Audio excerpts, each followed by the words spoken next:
Antes de dar inicio al episodio, queremos señalar que el tema que vamos a tocar es abuso sexual contra infancias, adolescencias y juventudes. El lenguaje que van a escuchar es delicado y recomendamos escucharlo sin infancias alrededor.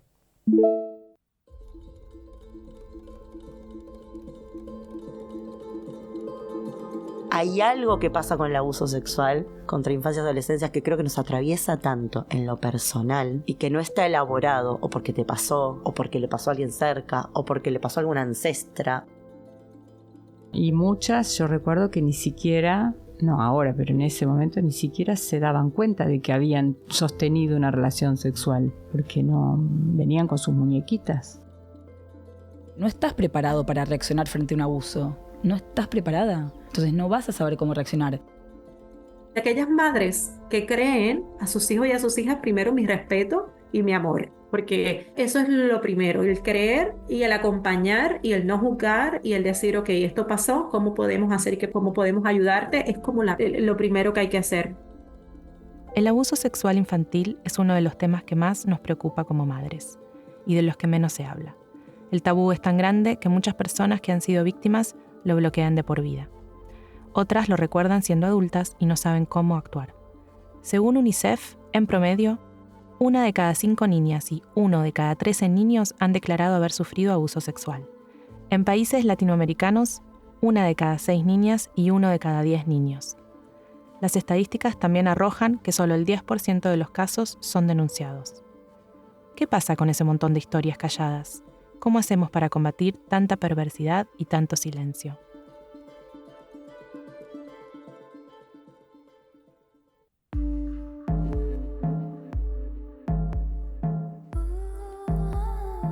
Somos Macarena Álvarez y Victoria Viola, las creadoras de Comadre Podcast, un podcast que busca ampliar la mirada sobre la maternidad y dimensionar su carácter político. Esto es Desplazadas, una saga creada de la mano de Futuro Imperfecto, el festival de revista Anfibia, en la que vamos a investigar qué significa ser madre y latina. Este episodio es auspiciado por Equality Now, una organización feminista global de abogadas de derechos humanos que busca el cambio legal y sistémico para abordar la violencia y la discriminación contra las mujeres y las niñas en toda su diversidad. Y Grupo FUSA. FUSA es una asociación civil dedicada a promover la atención integral de la salud desde una perspectiva de género y derechos humanos. Conocen más sobre la organización y cómo colaborar en www.grupofusa.org. Episodio 2. Abuso sexual contra infancias, adolescencias y juventudes.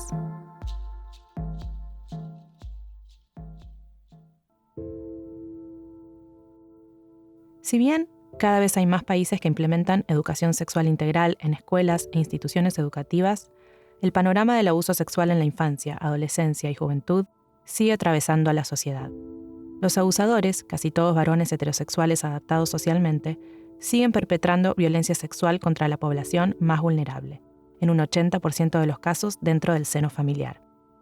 Y el sistema judicial tiene muchas fisuras. Por supuesto que el problema empieza mucho antes, pero es crucial que haya profesionales con perspectiva de género y de infancia para asistir esta problemática que es todo menos lejana. Hablamos con Daniela Dosso, trabajadora social, docente, investigadora, coordinadora de la Comisión Técnico Profesional de la Mesa Nacional contra el Abuso Sexual a Infancias y Adolescencias en Argentina y madre protectora. Te preguntarás qué significa ser una madre protectora. Daniela nos lo explica. Las madres protectoras, que somos mujeres. Primero somos mujeres, después madres. Que escuchamos a nuestros hijos, que les creímos y que actuamos en consecuencia. Hicimos la denuncia y después cada una en su variabilidad y sus posibilidades, cómo pudo, protegió a esos hijos e hijas. Quienes somos madres protectoras somos mujeres que somos las hijas de la no violencia, ¿no? Criamos sobrevivientes. Y eso es más que es un poquito más, este es un plus. Claramente está hablando de escuchar testimonios de abuso. Y de hecho, así es como nace Alerta por Martín, una campaña que tiene por objetivo visibilizar el problema del encubrimiento judicial en los casos de abuso sexual infantil. Daniela nos cuenta un poco más al respecto. en febrero de 2021, mi hijo, vamos a llamarlo Martín, es un nombre anonimizado, no es un nombre real, con 7 años de edad, me revela a mí, su madre, que sufría abusos sexuales por parte de su propio padre, su progenitor. Y ahí, en 2021, arranca otra etapa de mi vida en donde, comienzo la ruta crítica que pasan todas las sobrevivientes y madres protectoras, que inicia con la denuncia de abuso sexual, que es una denuncia obligatoria del 2018. El Estado nos obliga a las madres, a los familiares, a los docentes, a médicos, pediatras, que si tenemos sospecha o certeza por un relato de abuso sexual, tenemos la obligación de denunciar. Pero ¿qué pasa? Cuando a partir de que realicé la denuncia, ahí empecé a conocer otro mundo, ¿no? El submundo del encubrimiento del abuso sexual. Cuando se accede a la justicia para justamente buscar la sanción del delito, la reparación y la restitución de derecho, nos encontramos con todo lo contrario. Nos encontramos con encubrimiento, nos encontramos con que el derecho al niño a ser oído no es respetado, nos encontramos con los prejuicios misóginos, los estereotipos de género hacia las mujeres, que permean la lectura de todos los jueces, fiscales, abogados, que más o menos dice así: las mujeres que denuncian lo hacen por despecho, lo hacen por algún beneficio económico, lo hacen para separar a sus hijos e hijas del padre. ¿Qué persona elegiría transitar un proceso que revictimiza tanto a ella como a sus hijos por el simple hecho de buscar venganza? Las madres que eligen denunciar y acompañar a sus hijos exponen su salud mental, profesión y en muchos casos empobrecen en la búsqueda de justicia. Solo quienes quieren proteger a sus hijos pueden iniciar esta ruta crítica. Denunciar a tu expareja por abuso sexual de tu hijo te quiebra el proyecto de vida profesional, porque tenés que dejar de hacer muchas cosas para encargarte de las causas, te empobrece económicamente porque los abogados penales y peritos además cobran en dólares. Eso si tenés la posibilidad de alguna manera vender algo o de trabajar y pagarlo, si no directamente tenés que entregar a tu hijo al progenitor. Digamos, si sos pobre directamente ni accedes a eso. Te genera mucho deterioro también de la salud mental, porque además de las consecuencias postraumáticas que te generan que tu hijo haya vivido lo que vivió, empieza todo el trauma y la violencia institucional, que también deja secuelas. Y eso que, al menos en Argentina, de 1000 abusos sexuales que se producen, solo 100 son denunciados a la justicia, y de esos, solo 1 llega a recibir una condena. Por eso es importante resaltar que el rol del Estado es vital, porque el porcentaje de abusos que llega a la justicia es mucho menor que el real, y si la ley no ampara a quienes denuncian, las infancias quedan desprotegidas. Daniela nos da un ejemplo claro. Vos cuando denunciás por protocolo, vos denunciás a tal agresor sexual. Si es un docente, apartan al docente, hay un protocolo, apartan al docente de la escuela hasta que se dé la investigación. Si es el padre, tienen que poner una medida de protección cautelar que diga que ese progenitor que está denunciado por abuso hacia su hijo no puede acercarse a tantos metros mientras dure la investigación penal. Eso sería lo que correspondería hacer. Una de las cosas que suceden en nuestros casos es que eso no se hace. Entonces, vos fíjate lo que pasó a mí. Yo hago la denuncia y esperaba a las 24 horas la medida cautelar. No la mandaban, no la expedían, ni 24, ni 2 días, 3, una semana. ¿Qué pasa? Yo al no tener una medida de protección de mi hijo, viene el padre a tocar el timbre diciendo, vengo con el régimen de visitas a llevármelo, y yo no tengo cómo negárselo, salvo que quede por fuera de la ley incumpliendo. Yo me tuve que ir de mi casa durante, por suerte fueron 15 días nada más, me fui a otro lugar, y mi hijo en ese momento tenía que iniciar las clases. No lo mandé una semana al colegio, porque si lo mandaba al colegio y el padre se presentaba en el colegio, se lo podía llevar. Las autoridades se lo tenían que dar, porque las autoridades no tenían ninguna medida judicial que diga que ese niño no tenía que tener contacto con el padre. Entonces, ¿qué pasa? Nosotras las madres, si hacemos eso, nos vamos, quedamos nosotras fuera de la ley, pero en muchos casos es lo que ha salvado esas infancias. Esta demora no es la única falla del sistema judicial. Hay otra que es inmensa y que sucede una vez que el proceso avanza. Se llama SAP, o síndrome de alienación parental. Es un síndrome que no existe, que es falso, que ya esto está dicho por la OMS, por todas las, la comunidad académica en psiquiatría y psicología, que es algo que no existe, que es falso. ¿Quién lo inventó? Bueno, lo inventó Richard Gardner, que es un psiquiatra estadounidense. Él, como psicólogo, como psiquiatra, perito de agresores sexuales, especialmente de excombatientes de guerra en Estados Unidos, inventa este término para defender a sus pacientes. Entonces, básicamente lo que dice es que las mujeres que denuncian el abuso sexual de sus parejas o exparejas, en realidad lo que están haciendo es llenarle la cabeza, alienándole la cabeza a sus hijos, inoculándoselas con relatos de abuso para vengarse de sus parejas por conflictos que ellas no pueden resolver con su pareja o expareja. Citando a UNICEF, el SAP se emplea como estrategia para conseguir ante la justicia una defensa exitosa en casos de abuso sexual intrafamiliar y en disputas por la custodia y el régimen de visitas. Lo increíble es que aunque esté prohibido implementarlo, lamentablemente hay profesionales que encuentran la manera de hacerlo. Hoy en Argentina en el sistema judicial se aplica muchísimo y es la causa de que de 100 abusos solo uno llega a condena. Y así de esa manera es hoy como se aplica el SAP. No se dice, este niño está alienado. Jamás, al contrario, se cuidan mucho y dicen que esa memoria, como pasó tanto tiempo, 2 años, está contaminada por la atención médica, que está inoculada por terceros, que ese tercero puede ser la madre, que estamos seguramente frente a una falsa denuncia, porque estamos ahora con la moda de las falsas denuncias. El SAP, para aplicarse y que tenga éxito, tiene que estar invisible. Imagínate lo difícil que es para un niño o una niña, ya siendo pequeño, hablar e ir en contra de un ser significativo como alguien dentro de la familia. Rompen el miedo de la amenaza, el terror. Hablan, ponele que alguien le cree, se hace la denuncia y el Estado, porque de alguna manera ellos entienden que es el Estado, no entienden como nosotras adultas, pero hay un juez. En el aparato psíquico es la terceridad, aquella autoridad que tiene que proteger, cuidar e imponer la ley para todos y todas, lo revinculan con el agresor. ¿Qué aprendizaje es ese? Primero, yo ya te digo, esas son infancias que, según también su capacidad, no sé, de resiliencia, los vínculos que puedan tener protectores, pero todo esto tiene consecuencias en su salud mental que van desde la disociación operativa, la depresión, hasta el suicidio. El SAP refuerza asimetrías históricas, invisibiliza y debilita a las verdaderas víctimas vulnerables en nuestra sociedad, las infancias y adolescencias. ¿Qué está ocurriendo con los varones cis en nuestra sociedad? ¿Cuál es la relación de estas prácticas con el patriarcado? Nos quedamos con esas preguntas y nos aferramos a las causas que sí se condenan. Hoy, a 3 años y medio del inicio de la denuncia, la expareja de Daniela y progenitor de Martín está procesado por abuso sexual con acceso carnal, con el agravante de la descendencia y la convivencia. Un logro que se consigue a costa del trabajo que hicieron desde la campaña Alerta por Martín. No todas las infancias tienen una madre como Daniela, y por ellas es que hay que seguir visibilizando este tema. Hablamos también con Majela de Marco, escritora, madre y periodista argentina. Majela escribe libros infantiles y hay uno, publicado en 2019, que fue declarado de interés general por la Comisión de Familias, Niñez y Juventudes.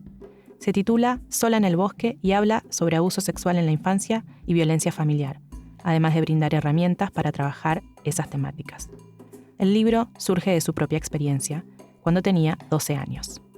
Mi papá y mi mamá estaban separados y mi papá había formado una nueva familia bastante disfuncional. Entonces a mí me pasó estando en la casa de mi papá, yo estaba durmiendo y esta persona me tocó durmiendo. Yo en ese momento no supe cómo reaccionar, yo estaba boca abajo y lo único que pude atinar a hacer es hacerme la que me estaba despertando, que mirá si no me había despertado con un dedo en la vagina, perdón, lo directa. Entonces me empecé a mover y esa persona se fue. Yo empecé todas las noches, después de esa noche, cuando iba allá, ponía bolsas detrás de la puerta y cosas de peso y que hicieran ruido, cosa de que si esta persona quería volver a entrar, yo me despertara antes. Yo empecé a poner en las cerraduras papelitos del baño mientras me bañaba para que esta persona no me espiara por si me estaba espiando. Yo empecé a tener una idea loca, entre comillas lo digo loca y no era nada loca, a los 12 años y yo pensaba esto. Yo decía, bueno, si me violan, a los 12 yo voy a ser madre a los 13. Pasaba un año y yo decía, bueno, si me violan a los 13, voy a ser madre a los 14. Y así, año que pasaba, año que me iba quedando un poco más tranquila porque iba a ser una madre un poco menos niña. Este hecho, tan doloroso de escuchar, no es tan inusual. Hay muchas personas de esa edad que han vivido situaciones similares y que han callado por miedo, vergüenza o simplemente por no saber a quién recurrir. Por eso es importante saber cuáles son las señales que pueden llegar a indicar que fueron abusadas o violentadas. que tengan regresiones y se vuelvan a hacer pis o caca es una señal, que si antes eran muy extrovertidos y de repente empiezan a estar introvertidos, que si antes les gustaba ir a la casa de tal persona, ahora no quieren saber nada con ir a la casa de esa persona. Pueden tener muy bajo rendimiento en el colegio o al revés, como olvidarse de todo y concentrar toda su atención en el colegio. Así como yo engordé, hay personas que llegan a estar muy, muy, muy flacas al revés, ¿no? Desaparezco y así no me ve y no me pueden hacer nada. Tener pesadillas de noche recurrentes. Por supuesto que lo ideal es no llegar a esa instancia y creemos que mucho de lo que tiene que ver con la prevención del abuso sexual infantil está intrínsecamente ligado a la educación sexual. Recordemos que, al menos en Argentina, la ESI es ley desde el 2006, aunque no está correctamente implementada. De todos modos, debemos reforzar el mensaje en casa. Esta es una de las tareas más cruciales dentro de lo que es el cuidado de nuestros hijos. Nombrar las partes del cuerpo, hablar de las emociones, de la sexualidad, leer libros que aborden la temática de manera adecuada. Creo que siempre el habilitar la palabra en nuestros hijos, hijas y niñas y niños que tenemos alrededor y adolescentes es fundamental. Que nos vean disponibles. No des nada que vos no puedas después abordar. Vivimos en un mundo, en una sociedad muy alienada, que corremos para todas partes, que no nos alcanza la plata, que estamos subiendo fotos de qué comimos, qué no comimos, qué nos compramos. Entonces, digo, esto de estar disponibles para nuestros niños, nuestras niñas y nuestros adolescentes. La pregunta es, ¿qué pasa con las infancias y adolescencias que no tienen familias que cuiden desde este lugar? O quienes les cuidan no tienen ni el tiempo ni los medios para acompañarles. ¿Cómo son contenidas ante una situación de abuso? Hablamos con Sandra Vázquez, médica ginecóloga infanto-juvenil. Trabajó toda su carrera en el ámbito público dentro del Hospital Argerich en Buenos Aires, Argentina. A su vez, es directora ejecutiva de FUSA, una asociación civil que trabaja para garantizar el ejercicio pleno de los derechos sexuales y reproductivos de las adolescencias. Sandra nos cuenta cómo era atender casos de abusos hace 30 años, en los cuales la familia, casi siempre las madres, estaban imposibilitadas por la falta de autonomía económica. Y muchas, yo recuerdo que ni siquiera, no ahora, pero en ese momento ni siquiera se daban cuenta de que habían sostenido una relación sexual, porque no venían con sus muñequitas. Entonces hacer la detección, el acompañamiento, sin acompañamiento de leyes era, bueno, ¿ahora qué hacemos? ¿La mandamos a la casa de nuevo? ¿Dónde está el abusador? No, mejor la internamos en el hospital, por razón social. ¿Cuánto la internamos? 2 días, 5, 10, 15, chica que me quiere a mi casa. La madre diciendo, bueno, pero yo tengo otros 4 chicos en mi casa. Digamos, la problemática no es de esa niña, sino es de todo un entorno. Y a veces se daban situaciones difíciles en cuanto a que la madre decía, yo entiendo, doctora, lo que usted me está diciendo, yo no la puedo, pero yo no me puedo ir de mi casa con mis 5 hijos porque el sostén de la casa es mi marido y es el abusador. Entonces, en uno mismo se jugaban sentimientos encontrados entre qué se hace en estos casos, o si en ese momento se podía institucionalizar al adolescente y llevarlo a un instituto. Y yo me daba cuenta que era peor el remedio que la enfermedad. Y digo, ¿cómo puedo estar pensando que sea mejor que conviva con el abusador que institucionalizarla? Por suerte, las cosas fueron cambiando. Se promulgó la Ley de Educación Sexual Integral en el 2006, la Ley de Protección Integral para Prevenir, Sancionar y Erradicar la Violencia contra las Mujeres en el 2009, se abrieron las líneas telefónicas para denunciar, la Ley Micaela en 2019, por la cual se capacitó en perspectiva de género a las instituciones públicas, el Plan ENIA de Prevención de Embarazo No Intencional de Adolescencias, modelo en América Latina, y por supuesto desde 2020 el aborto es legal. No olvidemos que la no intencionalidad es especialmente alta en la adolescencia. 7 de cada 10 adolescentes madres declaran no haber planificado su embarazo, y este hecho impacta especialmente en sus vidas. Entre todos esos cambios que se introdujeron está el protocolo de la Sociedad Argentina de Ginecología Infanto-Juvenil, que mejoró el modelo de atención significativamente.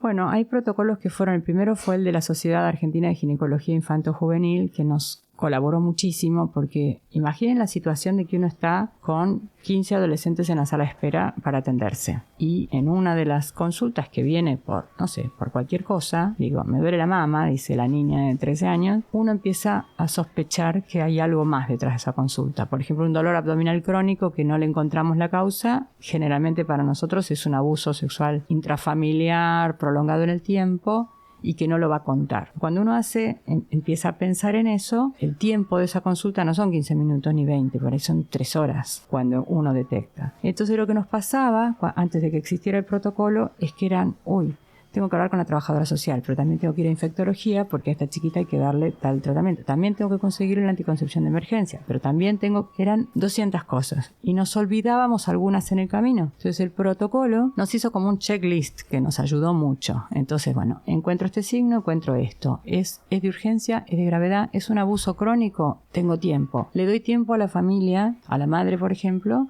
de que haga la denuncia. No quiere hacer la denuncia, es mi obligación hacerla, digamos. Nos va ordenando, organizando y hasta tiene las dosis de los medicamentos que le tenemos que dar en el caso que sea necesario. Entonces yo colaboro muchísimo, eso va incluido en la historia clínica y es una herramienta, diría yo, fundamental, sobre todo para gente que no tiene la experiencia cotidiana de la atención o está en una provincia, en un lugar muy lejano, donde no tiene un equipo interdisciplinario. Cuando uno tiene la posibilidad de trabajar en un equipo interdisciplinario, eso es fantástico. Si no, la interdisciplina la tiene que tener uno en la cabeza y hacer de cuenta que, bueno, ¿qué hago con esto que yo de trabajo social no entiendo o de salud mental no entiendo? Pero la idea de interdisciplina e intersectorialidad, llamar al colegio, hablar con la maestra. El problema se agudiza cuando, como consecuencia de la violencia sexual, las niñas quedan embarazadas. En América Latina y el Caribe, alrededor de 36.000 menores de 15 años se convierten en madres cada año. Esto significa que por minuto, 4 niñas dan a luz en la región. ¿Qué proyecto de vida tienen quienes llevan esos embarazos a término? ¿Cómo se repara semejante daño? Sandra nos trajo el concepto de interdisciplina, que ha avanzado en los últimos años, pero falta más compromiso por parte del Estado para garantizar políticas públicas que aborden el problema desde la raíz. La justicia debería ser en estos casos sumamente rápida, porque los efectos del abuso sexual son muy deteriorantes. Porque ¿de qué nos sirve a nosotros hacer una buena detección si después la justicia va a tardar 15 años en decir, bueno, sí, ese era abusador y le vamos a dar de pena 3 años de prisión? Todo tiene que fluir de otra manera. Creo que el trabajo interdisciplinario e interseccional es lo que más fortalece, donde cada uno desde su lugar ocupa su rol, pero sabe manejarse en la interdisciplina, que pudiéramos tener contacto con las escuelas cuando detectamos un caso de abuso, que sea más fluido entre justicia, educación, salud, que no sean compartimentos estancos. Una voz autorizada para hablar sobre el abuso sexual infantil, adolescente y juvenil en términos legales es la de Bárbara Jiménez Santiago. Ella se especializa en derechos humanos y trabaja en Equality Now como representante regional de América Latina y el Caribe. Equality Now es una ONG que protege y promueve los derechos humanos de mujeres y niñas para que puedan vivir una vida libre de violencias. Además, trabajó en la Corte Suprema de Justicia en Puerto Rico, dirigiendo programas de comunidad y educación. Bárbara nos habla del aspecto judicial de la problemática. La prevalencia, ¿verdad?, de los casos de violencia sexual en contra de niños, niñas y adolescentes es altísima en todas las regiones. Es alta en Bolivia, es alta en Paraguay, es alta es alta en todos los países de Latinoamérica. Esto hay que ponerlo en el centro de todas las conferencias, de todas las convenciones, en las convenciones vinculantes a nivel interamericano y a nivel internacional, y desarrollar estándares que nos ayuden a movilizar lo que es la justicia punitiva y la justicia no punitiva, ¿no, verdad? Ambos aspectos de la temática. Por una parte, holísticamente, la parte punitiva, que para muchas víctimas eso es justicia y reparador, entrar al sistema judicial y que haya una condena, o que por lo menos se reconozca que sí hubo, aunque haya un acuerdo de una condena baja, ¿verdad? Pero que haya por lo menos una condena y se reconozca que ella es lo que ella dice, ¿no?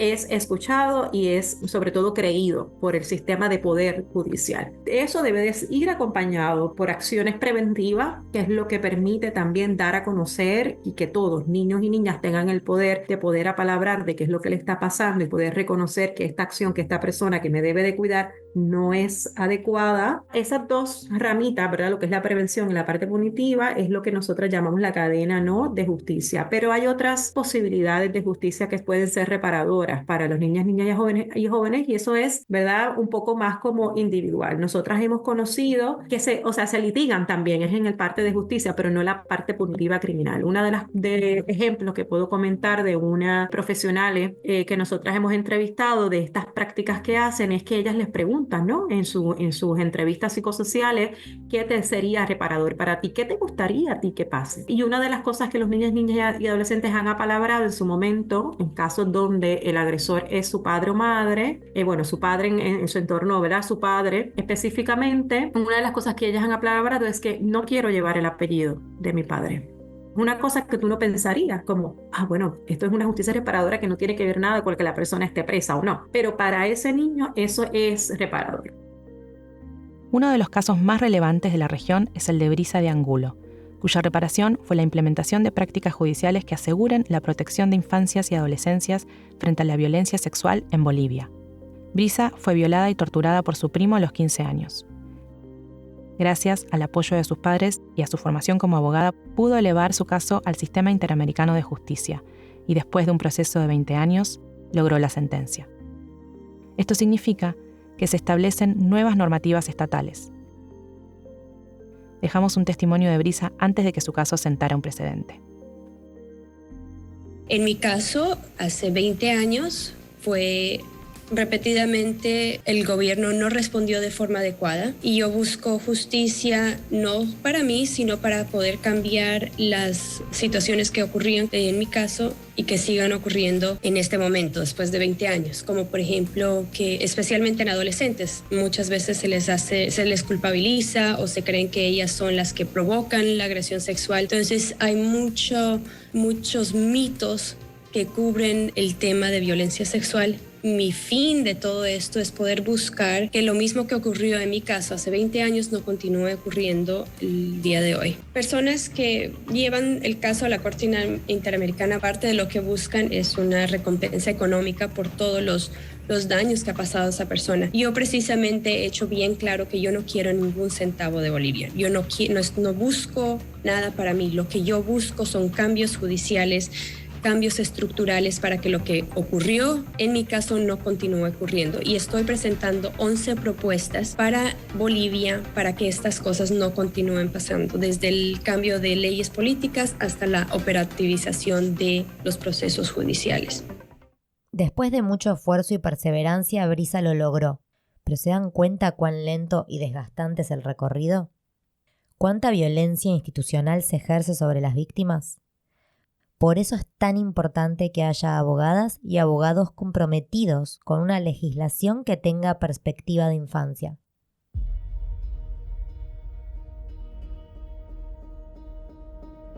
El Estado tiene unas responsabilidades que te podría decir que ninguna en la región de Latinoamérica y el Caribe están cumpliendo en la totalidad. Sí podemos decir de que hay prácticas prometedoras, prácticas que se están llevando a cabo y que yo creo que es que necesitan mayor estudio, ¿no? Mayor entrar a evaluar y decir, ok, esto funciona por aquí o por allá. Colombia, por ejemplo, es un país que tiene unas prácticas donde tienen muchos protocolos creados, donde tienen servicios especializados, los One Stop Center, los centros de parada, donde va ahí la víctima recibe como que toda la atención. Eso está demostrado que ayuda, ¿no?, a que la mujer no tenga que ir contando su historia cada vez, sino que el servicio es de manera más integral.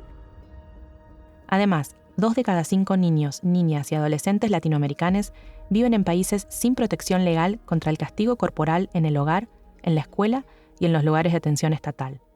Bárbara nos habla de la situación actual en la región.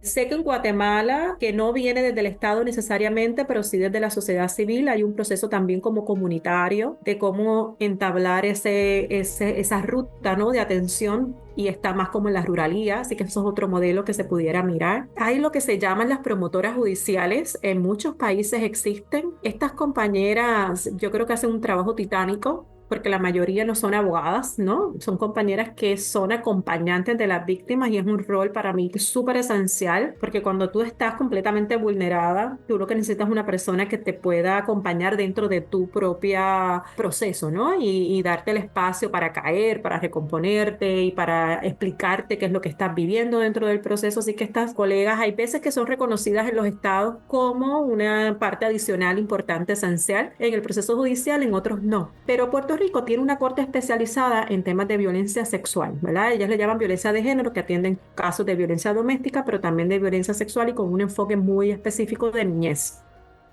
¿Qué significa esto en físico, no? O sea, ¿qué es lo que lo hace diferente? Esto lo que hace diferente es que el espacio físico de los tribunales, ellos ya como que lo han ido expandiendo, empezaron en uno, lleva como en 2 o 3, tiene salas especializadas de violencia doméstica en todas las regiones judiciales, pero de violencia sexual, ¿verdad? Con esta mirada es algo nuevo que están integrando. ¿Y qué es lo que se beneficia, no? Pues que la víctima nunca entra en contacto con la persona agresora o la persona imputada en la sala, o sea, no hay un contacto, no hay que la familia va y te insulta mientras tú estás esperando que te entrevisten o que vas a declarar, o sea, todo este tipo se protege mucho a la figura. Para la justicia, la figura del testigo, ¿no? Para nosotras son las víctimas que van a declarar, pero para ellos son sus testigos. Yo creo que es importante que la gente sepa que los procesos son largos. Hay muy pocos servicios también de atención, contención para las madres que acompañan. Y yo creo que dentro de la mirada holística que estamos hablando, es muy importante que eso se priorice.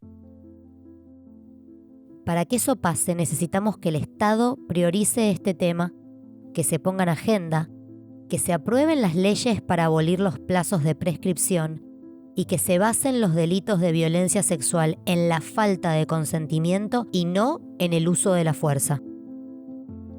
Para nosotros la igualdad y vivir libre de violencia es como el centro para lo demás. Entonces, si los estados no lo ponen así y no sale de ahí, lo colocan como en un cajoncito, pues la violencia en contra de las mujeres se va a trabajar ahí desde ese departamento, pues no lo estás poniendo en el centro, eso repercute en el presupuesto, eso repercute en quiénes son las personas que están trabajando ahí dentro y eso tiene una repercusión negativa, ciertamente.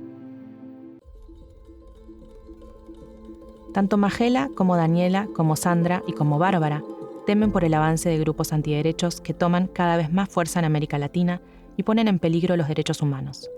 Son varios los países que sufren desfinanciamiento de políticas públicas contra la violencia de género. Por eso es necesario visibilizar la temática, porque si el Estado no cumple su rol, muchas infancias y adolescencias quedan a la deriva. Los números hablan por sí solos. No podemos seguir mirando al costado. Si sufrís violencia sexual, recibí asesoramiento llamando a la línea 137 del Ministerio de Justicia de la Nación. A agosto de 2024, próximamente FUSA contará con un equipo especializado para la atención integral de sobrevivientes de violencia sexual.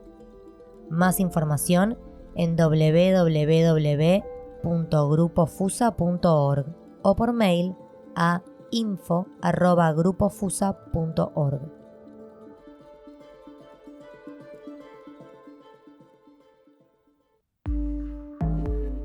Agradecemos a las invitadas Daniela Dosso, Majela de Marco, Sandra Vázquez y Bárbara Jiménez Santiago, y al Grupo FUSA que nos acompañó y guió a lo largo de la producción de este episodio. Un gracias especial a Danone Argentina, que financió parte de la beca que recibimos y colabora con la difusión de cada episodio. Los datos que dimos fueron sacados de UNICEF, CIPEC y Fondo de Población de las Naciones Unidas. El arte estuvo a cargo del estudio Pluma. La cortina musical es la canción Ritual de Calima. El estudio de grabación en el que entrevistamos a las invitadas en Argentina es Radio en Casa y también grabamos en Faiqueten y de Audio Café. El diseño de sonidos de Andy Cuquier, el guión, las entrevistas y la producción integral estuvieron a cargo de Macarena Álvarez y Victoria Viola. En el próximo episodio vamos a hablar sobre la migración. ¿Cuántas madres se ven forzadas a migrar para mejorar su calidad de vida? ¿Cómo impacta esto en sus vidas?